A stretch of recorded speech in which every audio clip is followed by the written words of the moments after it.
ஒரு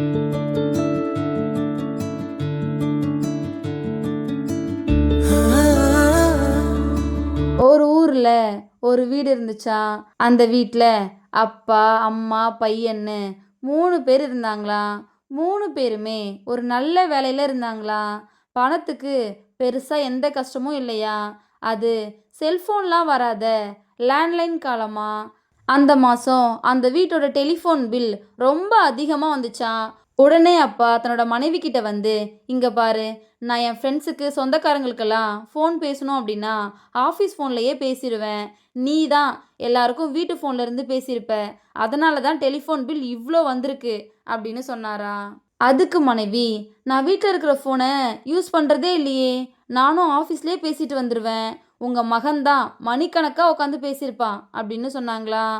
அந்த இடத்துக்கு வந்த மகன், "அம்மா, எனக்கும் நான் வேலை செய்கிற கம்பெனியில் ஃபோன் இருக்கு. யார் கூட பேசணுன்னாலும் நான் அங்கேயே பேசிடுவேன். இன்கமிங் கால் மட்டும்தான் நம்ம வீட்டுக்கு வரும்" அப்படின்னு சொன்னானா. அப்புறம் எப்படி தான் டெலிஃபோன் பில் அதிகமாக வந்துச்சு அப்படின்னு யோசிச்சுட்டு இருந்தப்போ, அந்த ஃபோனையே குறுகுறுன்னு பார்த்துக்கிட்டு இருந்த வீட்டு வேலைக்காரிய திட்ட ஆரம்பிச்சாங்களாம். அதுக்கு அந்த வேலைக்காரி, "என்ன ஏன் திட்டுறீங்க?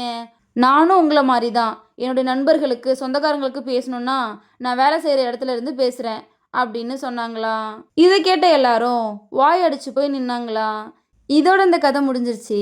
நம்ம இந்த உலகத்துக்கு என்ன கொடுக்குறோமோ அதுதான் நமக்கும் திரும்பி வரும். அதுதான் இந்த கதை நமக்கு சொல்லுது. ஒரு கையில் இருக்கிற 5 விரலும் நம்மள யாரு பெஸ்ட்டு அப்படின்னு சண்டை போட ஆரம்பிச்சுதுங்களாம். முதல்ல சுண்டு விரல், "நான் தான் குட்டியா அழகா இருக்கேன். அது மட்டும் இல்லாமல் யாருக்காவது வணக்கம் வைக்கணும் அப்படின்னா கூட நான் தான் ஃபர்ஸ்ட்ல இருப்பேன். அதனால நான் தான் பெஸ்ட்டு" அப்படின்னு சொல்லிச்சான். இதை கேட்ட 4 விரலும் சிரிச்சுதுங்களாம். அடுத்ததா மோதிர விரல், "எனக்கு தான் விலை உயர்ந்த மோதிரம்லாம் போடுவாங்க. அதனால நான் தான் அழகா இருக்கேன். அப்போ நான் தானே பெஸ்ட்டு" அப்படின்னு சொல்லிச்சான். உடனே நடுவிரல், "உங்கள் எல்லாரையும் விட நான் தான் ஹைட்டாக இருக்கேன். அதனால நான் தான் உயர்ந்தவன்" அப்படின்னு கர்வத்தோட சொல்லிச்சான். உடனே சிரிச்சுக்கிட்டே பக்கத்தில் இருந்த விரல், "மற்றவங்களுக்கு சொல்லி கொடுக்கணும் அப்படின்னாலும் இல்லை யாரையாச்சும் கை காட்டணும் அப்படின்னாலும் நான் தான் முக்கியம். அது மட்டும் இல்லாமல் நான் தான் அறிவாளியும் கூட" அப்படின்னு சொல்லிச்சான். இதெல்லாம் கேட்டுட்டு இருந்த கட்டை விரல், "நான் தான் ஸ்ட்ராங்கானவன். ஏதாச்சும் எழுத, பட்டம் விட, வெயிட்டு தூக்க, ஏதாவது சாப்பிடணுன்னா கூட நான் தான் முக்கியம்" அப்படின்னு சொல்லிச்சா.